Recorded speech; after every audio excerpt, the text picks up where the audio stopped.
Seltzer Kings podcasts.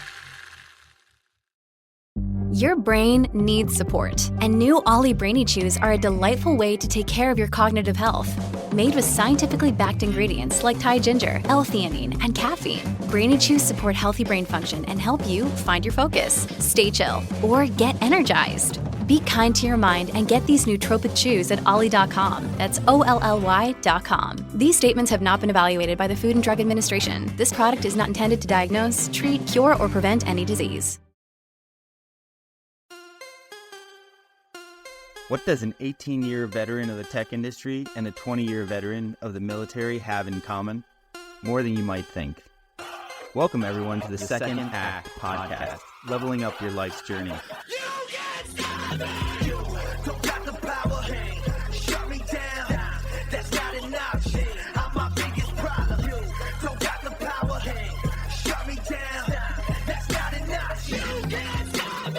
Michael, how you doing, sir? John, I'm looking forward to this episode today and some of our announcements before we even kick it off with our guest. Oh, yeah, you have we've announcements, got some good stuff. Good stuff to share with the audience. You know, aside from our membership that we launched and are sharing some interesting content with that's only available to them, we're also giving away some stuff. Okay. For anybody who is willing to share their second act story, if they go to www.whatisyoursecondAct.com. Give us your name, email, and your short blurb about what your second act story is. We're going to be making announcements weekly for giveaways. We're just going to be giving away a gift card for some product or service that is available to anyone, anywhere, for the most part. I love it. Just because. So we're pretty excited about that. Do I get a couple of those entries since I've shared my second act several times? I think we are disqualified, unfortunately. Yeah. Read the fine print before you enter. Just kidding. That's awesome. No, but, that's cool. Yeah. What a great way to hear some other stories from people who are doing things that we talk about on a daily basis here on the show. So that's really cool. Yeah. And, you know, if there's an interesting story out there that people are sharing, you might get a mention on one of the episodes just to kick things off, especially if it's just you and me. You know, we're always looking to continue building our community of folks who are pursuing their second act, whatever that is. Yeah. And anything we can do to help strengthen that community and let people know that there's stories and journeys out there just like theirs, I think it's a powerful direction to go in. Yeah. Man, that's awesome. So sign up, and we'll have that link in the show notes, and I'm sure we'll repeat it again throughout several of our episodes, but enter away, and we'd love to share some of those stories too when we get them. That's cool. Yeah. Well, you know, I'm really excited for this episode too. Not only do we have a great conversation up ahead of us, but this guest went to school to the same place I did, Oral Roberts University, and he has such a diverse background, and he's gone a totally different direction than I went. So I'm really interested in that regard, but just to hear how he's evolved and adapted from where he was when he graduated.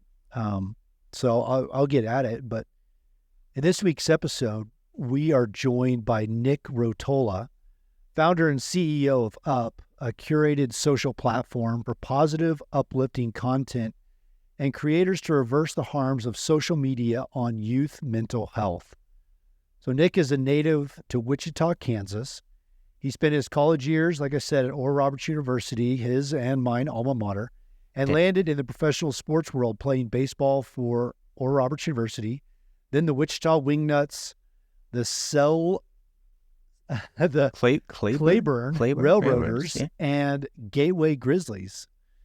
When his baseball career came to a close, Nick pursued entrepreneurship with a strong sense of faith and purpose, where he founded multiple companies, including Baseball IQ, We3 Group, and Up. Outside of work, Nick enjoys spending time with his wife and 2 kids, doing all the fun things the Midwest has to offer. So, man, we're fighting through some technical difficulties, but welcome to the show, Nick.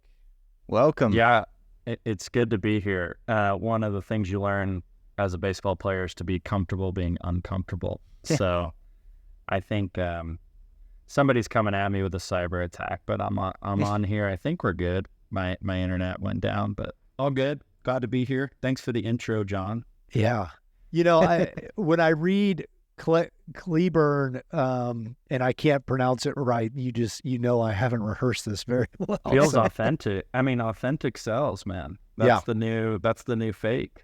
So, well, we try here. We try, Nick. So, man, I'm excited to have you on again, not just because you're an ORU alum and doing amazing things, but I know you are out there fighting for a lot of other people that are like our listeners. So we're going to dig right into it. And we always start every episode with learning a little bit more about our guest. And you, Nick, grew up in Wichita, Kansas. So tell us about your childhood growing up there and some of the important moments that help shape maybe who you are today. Yeah. I'll tell a story that I've come to the quickest way to describe how I grew up. Okay.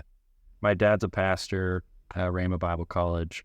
He always gave away everything he had. He just loved to give and wasn't, you don't make very much money. If you want to be one of the ways to want to become a big businessman is to grow up son of a pastor and have nothing.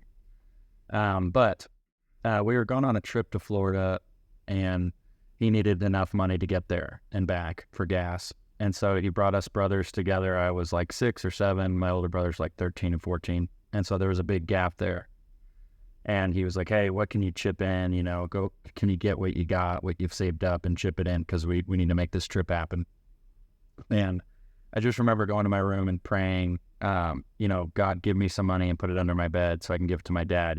Give me some money and put it under my bed and give me some money. Because I believe that, with faith, you can move mountains. And and I just remember praying until I fell asleep and then, ended up, waking up and whatever happened and we were able to get there. But I think the easiest way to describe who I am today is I kind of never stopped trying to get money and put it under the bed so I can give it to people that need it.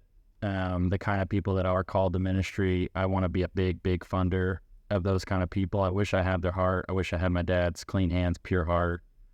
The world kind of calloused me, I'm not going to lie, and I went through some crap. And I wish I had that kind of like soft, happy all the time, pure joy Christian vibe. But I'm a lot more like I'm not afraid of anything. I can take on anything. I can build big, big businesses, and I want to be a financier of the kingdom. So that's one childhood experience. And then just the part where my older brothers were a lot older than me. That shapes a lot. They were both high achievers. And, when you grow up losing at everything you do, it's a lot different than how kids are growing up today. So I had a lot of grit and wanted to win so bad and wanted to get bigger, faster, stronger and all that. And so that stuff helped me do the pro baseball thing. And the grit part definitely is a huge variable in business. That's a big core competency for me. Compared to a lot of people I come across. And so that's just part of the stuff God brought me through and how he shaped me. So Nick, you went to Oral Roberts like John did, and then into professional baseball with some of these lessons learned and values instilled from your dad, from your brothers, from just your sort of early childhood life journey. What was it that influenced your decision to remain faithful to staying in the Midwest area and also pursuing a career into athletics? Why athletics versus some other track right out of the gate? I think somebody said you play baseball until they tell you can't anymore. And so that's what I kind of did. I kind of played until they just were like, hey, you got to be a few years younger to keep going at this level or whatever. And I was kind of racing against the clock. So for whatever reason, my baseball career didn't work out, and I got to like AA level independent ball, so MLB partner league AA level. So I'm still see my fair share of 100-mile-an-hour fastballs, but just wasn't able to. Just was right there, but it was great. God prepared me for such time as this, and Oral Roberts is, in my opinion, the best university in the world. I didn't go to any. I just went to 2. that was perfect for me. That's kind of how I grew up. My dad's from Brooklyn, my mom's from New Jersey, so I kind of grew up like kind of Wow. kind of too tough for anybody around here. Kind of like, it's just you're different. It's a different upbringing there, Brooklyn, Jersey, in the '80s during all the drugs and all that. My mom's parents died when she was really young, so she was out on her own as a 15, 16-year-old. So she taught a tremendous amount of independence for us. We were always doing our own stuff. She wasn't jumping to solve any of our problems. We were solving our own problems. So I guess that upbringing plus the ORU confidence, and then just the truth is, if you build, I'm called to build in technology. I've tried a couple other things, but I can definitely build the biggest, best, most impactful companies in technology. I think most of the world hinges on these 100, 500 coders in Silicon Valley with a certain worldview, programming certain AI, programming certain algorithms that sway so much of culture. And I think there's a big pendulum swing with guys like me saying, you know what, I have a different worldview almost completely than you. And now it's our turn. Like, you guys had your turn, started in 2008, and we have the most depressed, anxious, suicidal generation of all time. Kids are, I think the average Gen Z hasn't made a new friend in 5 years, so it's like there's feeling like a pendulum swing. I like the Midwest because for me, it's a good support system. And the coasts where a lot of this tech is typically funded, where you typically find the talent, it's just gone so crazy. I mean, it's unbelievable. It's like they're talking different languages than you. And so our sweet spot has been with Midwest. I'm still in my dad's church, and we felt called to help support it. We were children's pastors for a couple of years out of school. And so we wanted to be a part of the church. We love the Midwest. You can live like the Team U Super Bowl ads kept saying shop like a billionaire. I just keep thinking that's how you live in Wichita, man. You freaking, like, you want to feel like a mogul, come here, and third best cost of living in the country. And so for me, it was a lot of value fit people. We're nearby, cheap cost of living, and then just being around my dad's church, which is really Bible based and preaching about unity and all that stuff, and the power of walking in the Holy Spirit. So for me, it is a good fit. We might end up somewhere else one day, but I doubt it'll be on the coast, maybe Texas. But how did they go from Brooklyn, New Jersey area to Kansas? What was that? Yeah, transition? So the story goes, my dad was a really top athlete in Florida. Most of the people in Brooklyn, New Jersey moved to South Florida in the 80s to get away from all the drug stuff that was going on. My parents both did that. My mom was on her own. My dad was a top athlete in the state, #1 tennis player, and then was a big baseball player as well. Got a full ride to Georgia. Felt really convicted, just got saved, and felt like he should turn it down and go to Rhema Bible College and become a pastor and go all in. And they were dating at the time, got married, and then my mom moved with them. So they were in Tulsa.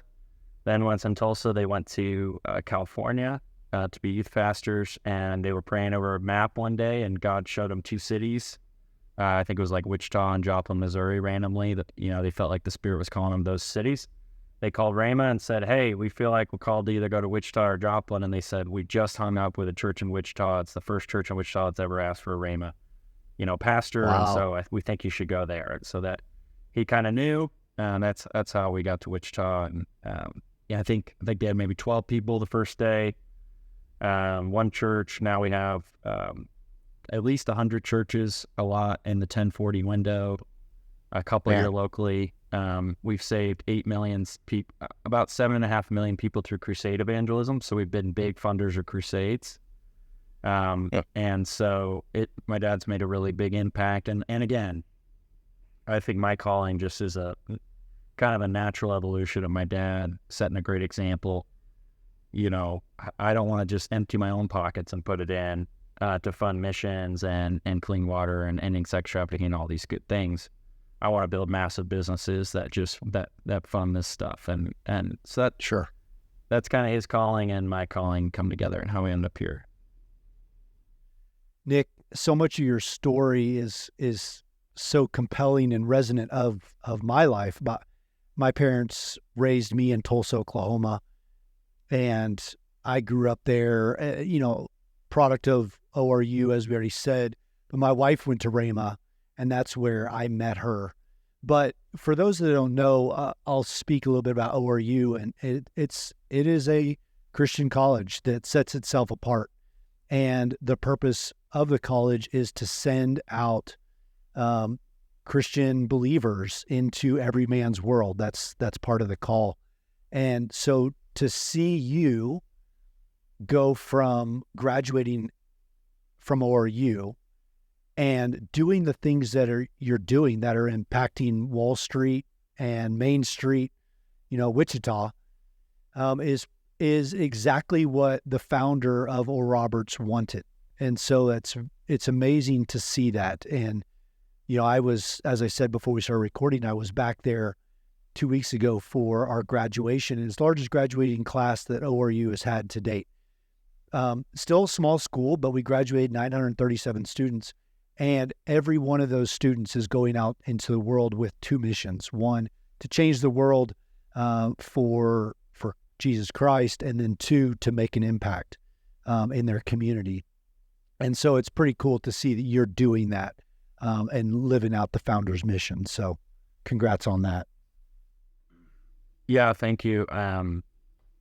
It's not me, but he that's in me. There's a couple of verses that I live by, people typically know, trust in the Lord with all your heart, lean not on your own understanding. And then the next verse, for some reason, people don't quote as often, but it says, acknowledge me in all your ways and I'll keep your path straight. Basically saying, give God the credit along the way, and he'll just keep. And that's really what we're all trying to do is we want to work in our calling. Our calling is what we're the world's best at. We all want to add value. We want to add ridiculous value. And I had this crazy life event where I went from Eastern Michigan, a real kind of small market D1, in the Mid-American Conference up in the north, freezing my arm off. And it was just positioning and posture. I had gotten better for sure. I'd gotten bigger, faster, stronger. And when I got on campus at ORU, much better baseball program, really, really historic. Went to the College World Series last year, but just really historic baseball program. And I got there and I just had a different posture about me. I was bigger, faster, stronger than I was when I showed up on the smaller school campus. But then the head coach just basically treated me like I was a stud on day one. And he basically said, you're going to be great here. And so for me, it was a good positioning and I had the good posture. And to me, that's so many of us, it's either our posture's wrong or our positioning wrong. I was a great salesman, but I had a bad company and we were only doing, 6 figures a year.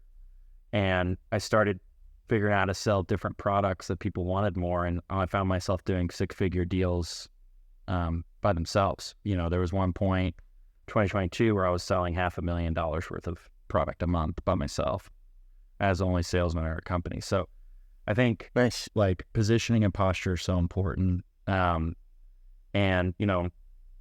I've been blessed that God's put me in awesome, awesome positions. And I've just had to keep a little bit of good posture and confidence and knowing that I could do all things through Christ who strengthens me. So, yeah. Wow. When you talked about the crusade and 7.5 million people saving them, what did you mean? What does that mean? I'm not exactly sure. Yeah. What that So means. My dad had a call in his heart in 2007 that our church was going to save 20 million people. And so the only way to do something crazy like that is to look at crusade evangelism. And so there's these groups that launch from the U.S. mainly, and they go and they put on a stage and they do marketing in the schools. And for, $50,000, you could generally save at least 50,000 people, sometimes 200,000 people. So it's like $1 per soul is kind of the easy math. And so over the years, we've been faithful to our church. We funded those crusades and we've sent crusade evangelism all over the world, especially in the 1040 window in Africa and Southeast Asia. And they've received 7.5 million confirmations of salvation, basically people that never heard the gospel before, hearing it for the first time and giving their life to Christ. And there's this crazy stat people don't really know, which is 4 billion people have never heard the gospel once. So we get so blue in the face thinking about the U.S. and people that have heard it 5, 6, 7 times. But there's this massive part of the world that's never heard it once. And so you have 2.7 billion professed Christians out of 4 billion. That's a really high rate. So anyway, I feel I feel called to those other 4 billion. How can we get the gospel to those people? And I believe that God's helping me build big businesses so I can reach those people and bring them the gospel of love. So many people that are broken are coming dead and walking away alive. People, all kinds of people can't walk and are starting to walk for the first time. All kinds of blind people can see. So, the Jesus, the miracles that happen in the Bible that feel like a folk tale, they're alive and well. And to me, that transcends science. It transcends family. That faith is actually the top thing in my life, not just something I talk about. And so, in order to put that first, you really got to prioritize it. And for me, that has to be really doubling down on it almost daily, because my flesh just takes over and my greed takes over and whatever, and it takes you down all kinds of rabbit holes. But so that's what I'm talking about when I'm talking about crusades and what I want to do with crusades, and where I believe God keeps blessing me with businesses and which keep growing. Yeah. And so that's a great segue, telling us a little bit about your journey that takes you into an entrepreneurial role, and you starting several companies, and then kind of explain the relationship as you have been, but the relationship between those companies and the relationship between your core values, baseball, and the ventures that you have pursued. Let's kind of talk about what goal is in sight. Sure. So in 2016, I started a company, a really bad company called American Baseball Camps, and I needed gas money to get home. It's funny, I have these 2 gas money stories, but I didn't have enough money to get home from North Carolina. I was playing summer ball. And so I put on this BS baseball camp, gave it a big name, got t-shirts. I needed $400. I made $1,200, and I thought I was some rich guy. I thought I was going to never have to work again. I was like, I'm such a hot shot now. So I come back, I'm like getting myself steaks and stuff that I wanted to eat, and then I just kind of got this fever of like, well, I can do more camps. So the next year I needed a ring. I did enough camps to make $8,000. The next year I needed to buy a house. Down payment, I made enough camps to make $125,000 revenue. And $8,000 was the profit number. So I kind of just kept scaling it up. And then when that was during college, when my professional baseball career took off, I was playing 100 games in 103 days. And wow. It's no joke. Whoa. The strain on you traveling that much, because we had some games, 12 hours away. That kind of thing, driving through the night all the time. We actually took a bus from Cleburne to Winnipeg, Canada. So however far that is, Cleburne, Texas. Anyway. Oh my gosh. Taking some long bus rides, and, that's no state to scale a business. And so with spotty Wi-Fi and some grit, I was able to kind of hold it together. But I decided to scale down that business, focus on my baseball career. And so I kind of held that stagnant for a while. And then when I retired, it was a kind of a freak thing that happened, a health scare, and it ended up being okay. But I retired kind of abruptly, and I happened to get home the night where my friend Corey had just joined this blockchain startup, and he said, "You should jump in with me." And so we jump into this blockchain startup, and we just blow this thing up. It was crazy. It was just right timing, right guys, right spot. Good positioning, good posture. And we basically take it from the very beginning to 3 billion market cap in 4 or 5 months. Wow. And so we're growing, we're doubling every day, it's just going crazy. And we did some things that no one had done at the time as a company to grow. And one of them is we really had a good viral marketing strategy where we had about 300,000 in our community. And typically as a business, you think, okay, we can reach 300,000 people.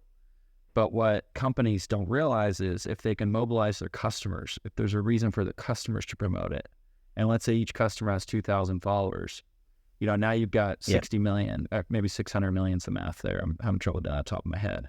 But you have a much bigger reach than 300,000. I think I know it's 600 million. So from that, we were able, we had one day with 9 million tweets, for example, in one day.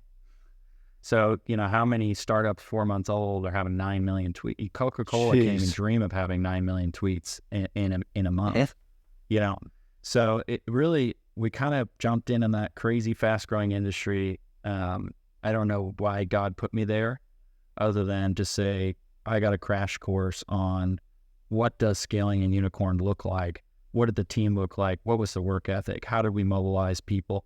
How did we create a structure where people wanted to help us grow and talk about us?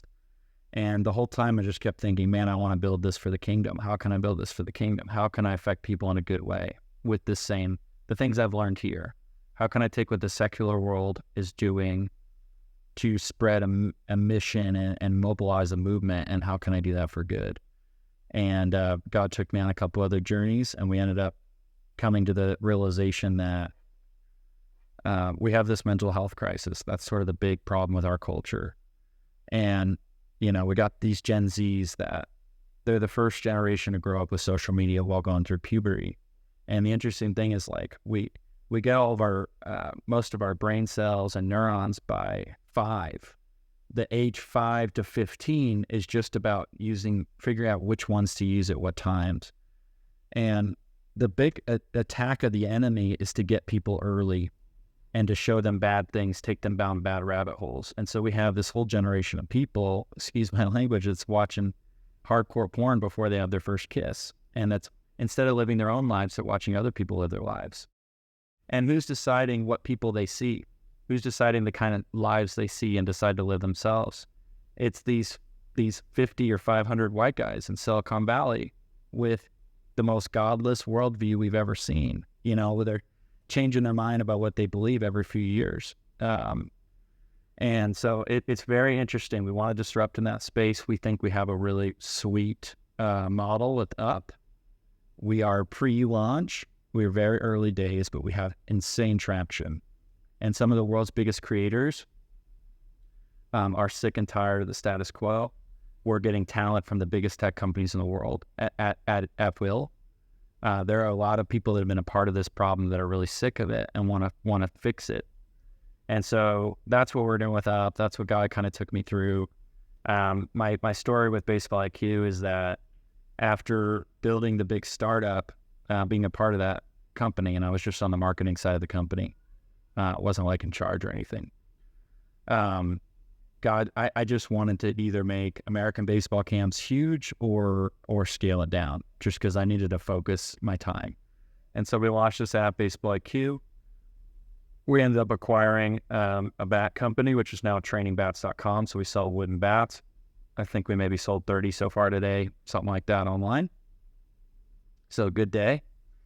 And we have a mentorship program where minor leaguers like myself that were in that locker room can make a lot of extra money, some of them doubling their salary, mentoring high school players. Oh, so cool. we take high character baseball players and we pair them up with high school players. Wow. Because kids need role models. And that's the same thing we're doing with the Up platform, is we're pairing high character creators rather than being an idol. We're figuring out how to turn them into role models where they can really go deep with people and teach them how, maybe how to be a man or how to be a woman or whatever, how to navigate this world. I'll leave this long talk here with a metaphor. So they were trying to figure out how people could live on Mars, and so they started building these trees indoors. First time it ever happened. They were trying to grow trees indoors, like fruit trees and all that, and they started falling over. And they realized no one ever tested this, but trees need wind.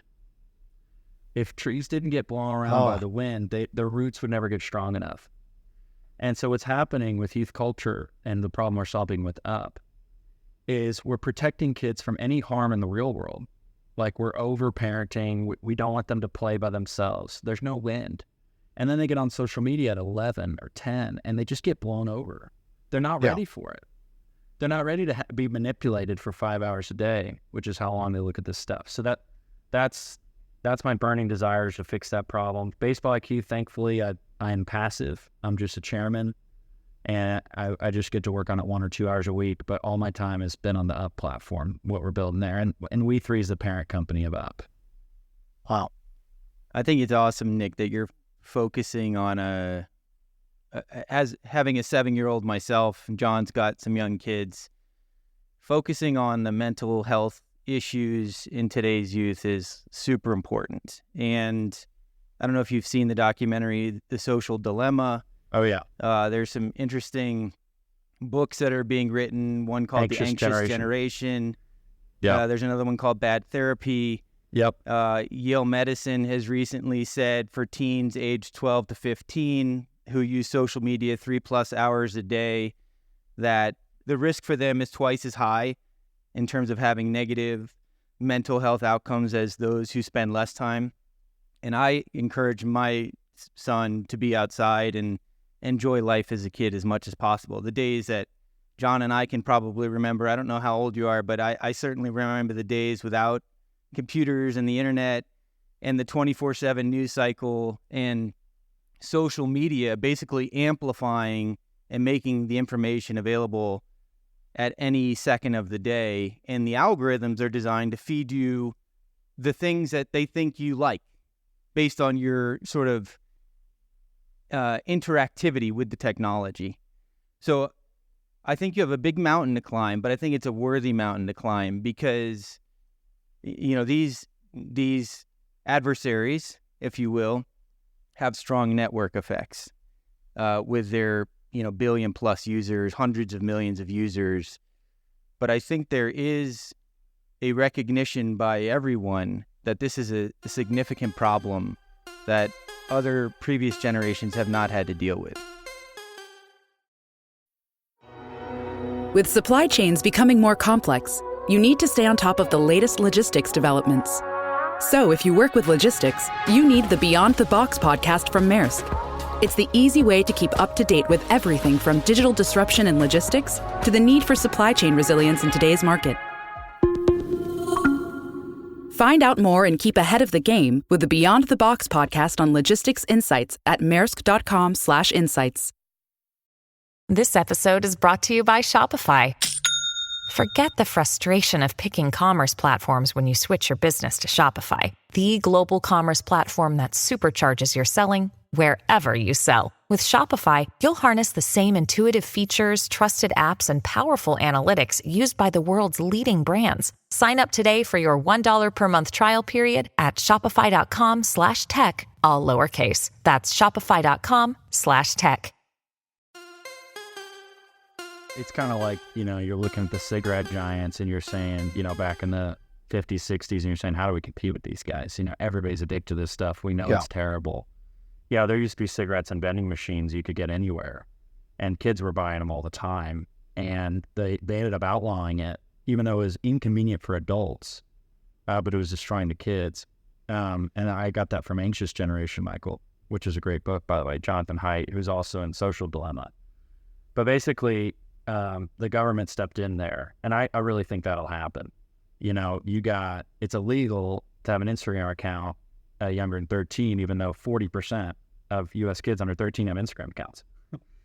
They just check a box, so the system's not working. And you're right, it happens so fast. And, what I would like to do, Michael, is not stop there. And John, I don't want to just say this is a problem. Kids need to get off the phone. I want to give them a solution. I want to give them an alternative. Yep. There's this part in the Bible where Paul goes to Greece and he's trying to reach them. And they have all these idols. And one of them says to an unknown God, they're worshiping an unknown God. And he said, I know who you guys are talking about. I'm talking about Jesus. And I want to do the same thing. I want to use what they're used to, which is social media consumption. And I want to use it for good. And it's actually, we don't see it as that big of a challenge because the capital people are pissed off. The creators are pissed off. The parents are pissed off. The kids don't realize, they know they're unhappy, and they know they have anxiety problems. Yeah.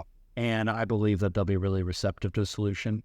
There's this crazy drop-off that Jonathan Haidt points to in Anxious Generation, which is people born after 1995 almost don't know how big of a problem this is. We can only see it if we were born, and I was born 1993, so I feel like I'm young enough to understand what they're going through, but I'm slightly old enough where I didn't have social media in middle school. And middle school, the neurons that fire together in middle school wire together. That's also from Jonathan Haidt, meaning we either have discovery mode or defense mode, Michael. If kids are in defense mode because the algorithm is serving them this crap, 37% of girls under 13 have unwanted nudity once a week. Okay? Yeah. And that's just one example. I can just go on and on and on. But if their brains are literally hardwiring for life in a negative way because of consuming all this content that's so bad for them during their formative years. That's why I believe the enemy is behind. I really believe it's a spiritual war much more than a flesh and blood war. I really think that the enemy is behind this. And so I feel like spiritual battle has to be fought with spiritual weapons. And so anyway, that's a little bit what we're doing with Up, which is basically a curated content platform where all creators that are allowed to post have been pre-curated, have to have a long-standing history of being positive and uplifting on youth culture. So kids don't have to be their own brand managers. We're giving kids phones at 8. By 10, their kids in their class are on Instagram. They think they have to get an account. Now I have an account. I have to be my own brand manager. I have to worry, worrying about how to make friends at school. Now I have to worry how to please the world with my content. And I have to make stuff good enough as a 10-year-old. And it's really wrecking kids, especially girls. And so, like I said, Michael, we're not stopping with the problem. We're on the solution. And we're saying, you know, these kids and all people need a solution, something that allows them to focus on good things, which the Bible tells you to focus on whatever's true, whatever's good, whatever's honorable, whatever's uplifting. You know, I think, John, you mentioned that you guys interview a lot of soldiers, you know, things like that. If you're focusing on honor, you know, if you're focusing on that kind of content, then you won't have the problem that no one wants to go in the military like you have today. We have really low, enrollment. But that's because everybody wants to be a YouTube influencer. You know, I think it's 29% want to do that for a living. It's almost up to 50% of Gen Z would do it if they had the choice. And so anyway, it's a very interesting time. We got hit with it really fast. Since 2008, you're right, Michael, in pointing out the statistics. Basically, everything tripled. Likely to kill yourself, anxiety, depression, fear, hopelessness. And so it's like, what are we going to do about it? Obviously, we're going to fix it. You know, humans know how to fix problems. We create them and then we fix them. You know, so I think it's fixing time, personally. You know, and to that point, it's impressive that you've got the creators of this technology who are now leaving and walking away saying, listen, there's a mess on our hands. We've got to figure out how to take it the other direction. And they're coming to you offering services and information and experience to help fix the mess that's been created. And that's what I love. I see that all over, you know, throughout different industries, people coming and saying, hey, we recognize that if our generations behind us continue down this path, the effect is going to be, you know, impossible to get back on the right path. And so I love that they're joining up with you in solidarity. Yeah, it's disappointing that the social media networks have amplified all the negative stuff. And I love that you're focusing on the positive stuff. We focus primarily on positive aspects of people's journeys through our podcast. But I mean, you can go back to before this stuff, and the nightly news would start out with a car crash or a murder or a robbery, because that stuff sells. Yep. So, but there's that aspect of it. And then I think one of the really difficult things one of the difficult challenges to solve is the comparison that you still need to get rid of, because social media enables on any platform the comparison of me versus somebody else. Like, I see what somebody else has or is doing, and I'm sort of comparing my life and my situation against that. So if you have or are working on a solution to allow people to be content or happy in their current situation, regardless of how other people are living their lives, I think you're going to make some very significant progress, because that's, I think, one of the major causes of anxiety, depression, and suicidal thoughts is, like, I see all these people who allegedly are living this amazing life on Instagram, which the majority of the time is made up. You're seeing like a 15-second video of something that was probably recorded over hours or whatever. But I'd love to hear your thoughts on that, Nick. I think you pointed out the social dilemma. So what we need a social solution. They point out the problem in that documentary really well, and Jonathan Haidt points out the problem. It's the business model of the platform. Once you decide it's going to be an ad-based platform, you just like the TV shows, you have to get viewers as high as possible. So if negative news outranks positive news 6-1, it's a no-brainer. But with the subscription model, which really just got popular recently, you don't have to charge very much. Very, very little. All this hoopla that Facebook and Instagram are doing to people and TikTok is just for a couple bucks a month.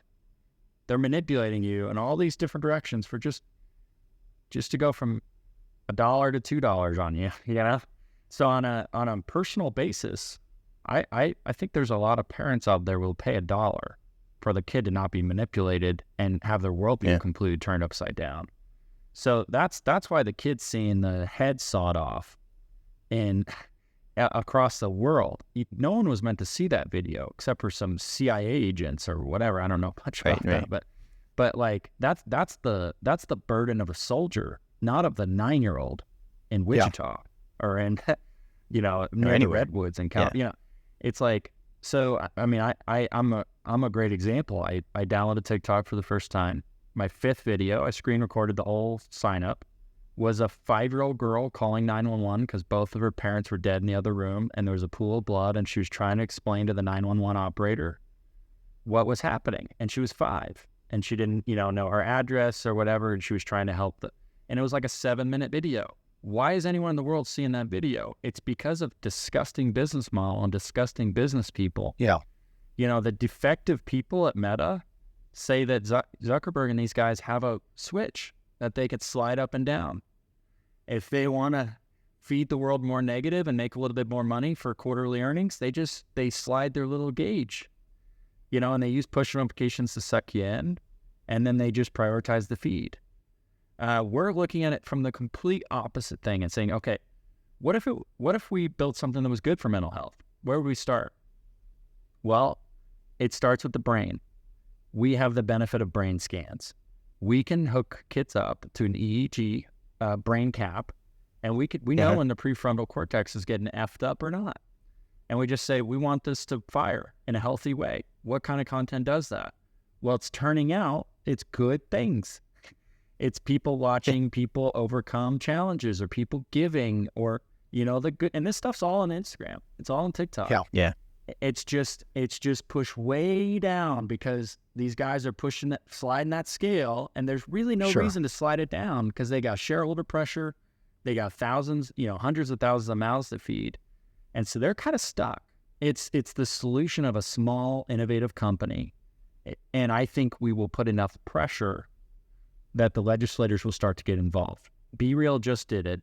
They got to 200 million downloads really quick, saying, hey, let's get rid of this fake makeup, plastic Instagram crap, and let's just have people be real for a second and just take an authentic picture.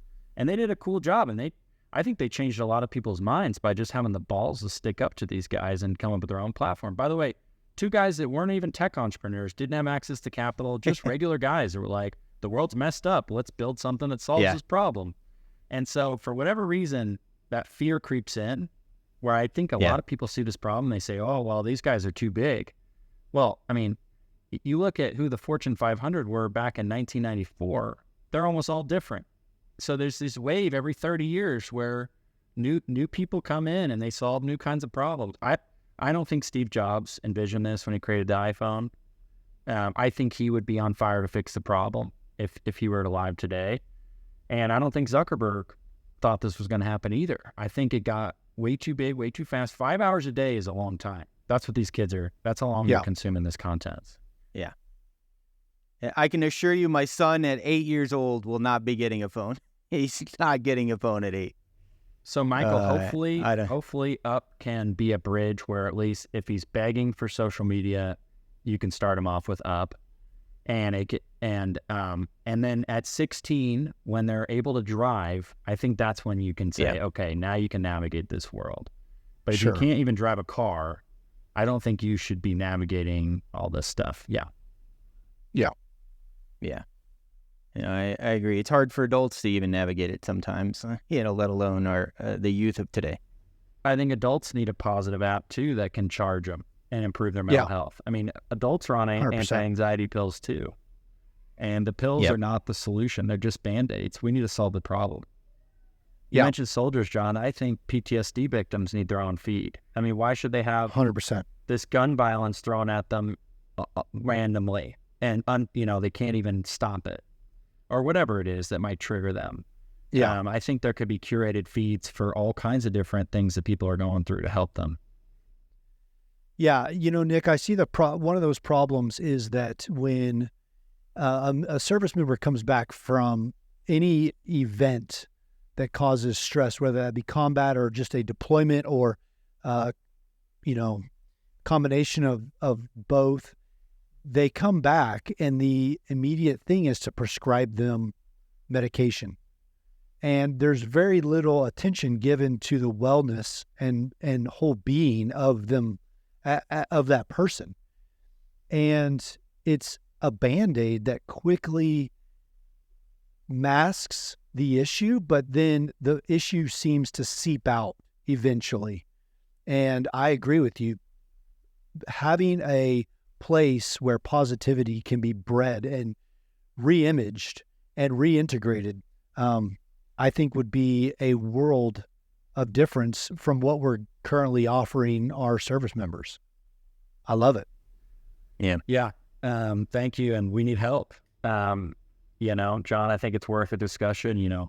What do people struggling with PTSD need? What do those needs look like? And how can we help them? And if our whole business is about helping people, it changes a lot of things. We've already made decisions. We're talking about probably there will be one day a week where our app won't work. And that's going to suck for a lot of people, but that's us freaking buying into what we believe, which is I personally turn my phone off on Sundays and spend my time with my family, and it's the best decision I ever made. Yeah. And I wish everyone would do it one day a week where they disconnect and they put their toes in the grass and enjoy their family. And our creators are going to need a break too. Part of our platform is the ability to DM and have one-on-one meetings with your favorite creators, role models. But they need a break from that access to them. And I think people need a break too. And I'm sure we'll receive a ton of pushback. I think the most pushback we'll see, honestly, John Michael, is from the religious crowd, just like Jesus saw crazy pushback from the Pharisees. I think that'll be the most pushback is like, this should be better, or, this is still a whatever. Sure. We're never going to please those people. But what we need to do is everyone in the world knows we have a problem.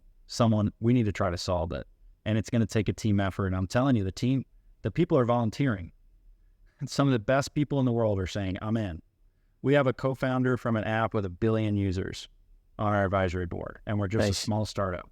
It doesn't make sense other than the fact that we're solving a real problem that people care about, and they can tell that it's going to be successful. Yeah. And, so I know it's going to take a lot of grit, but we definitely think this is worth kind of dying for, to be honest with you. And I know that persecution's going to come.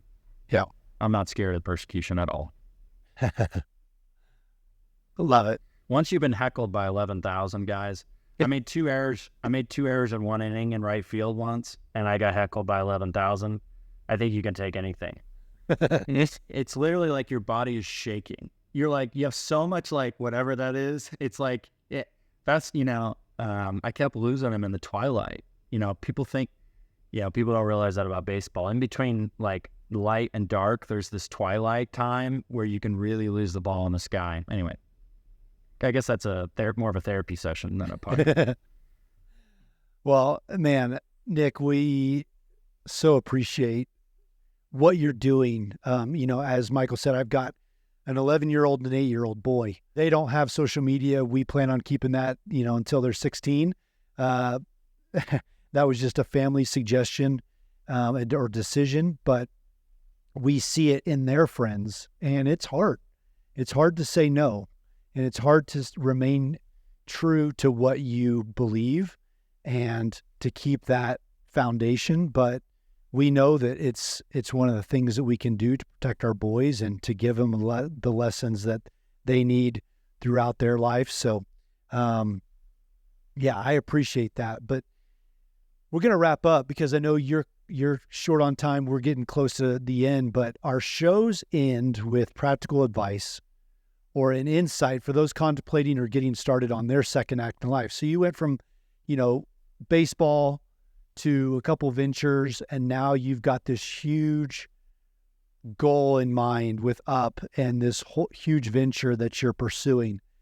What is something that you've learned from that transition that you would love to leave with our audience today? Something that's kept you going or kept you grounded or kept you motivated that you can pass on? Yeah, that's great. I think I had 2 second act times.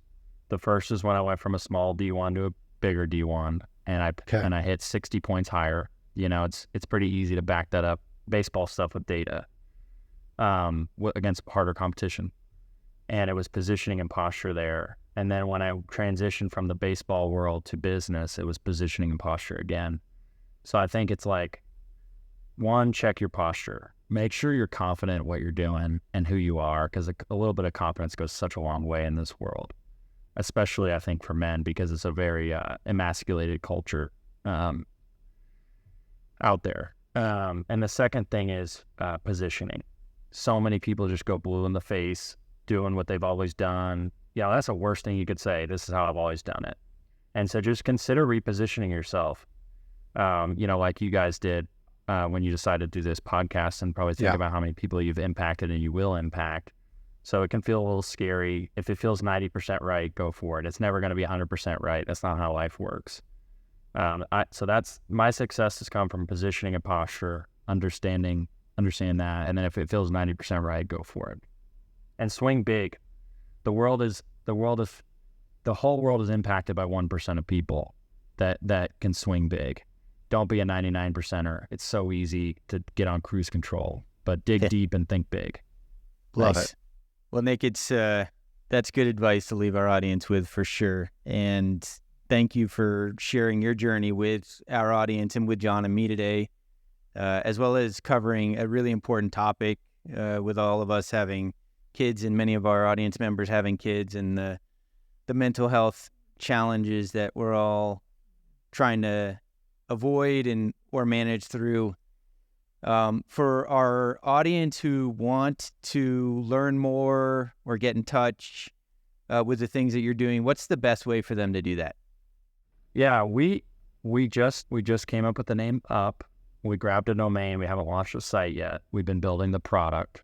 Right now we are operating under we3.com, we3.com, the number 3. So that 3-digit we3.com, that's the parent company of Up. They can read a little bit more about what we're doing, but most of it is sort of in stealth. And then my LinkedIn, I'm very active on LinkedIn. Nick Rotola is a good way. I'm talking about these problems in youth culture and how we can solve them. It's better to have no phone at all coming up through childhood. But if you do have a phone, you should get Up. That's awesome.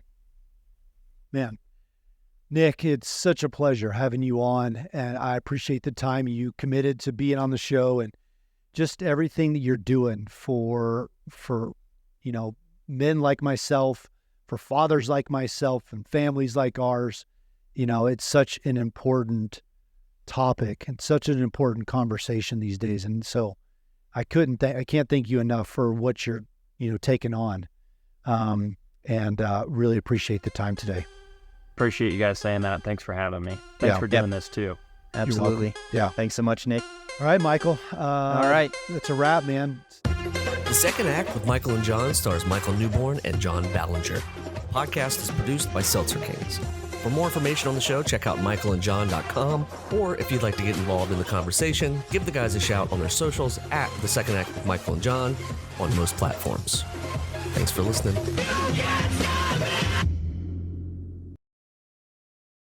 Seltzer Kings Podcasts.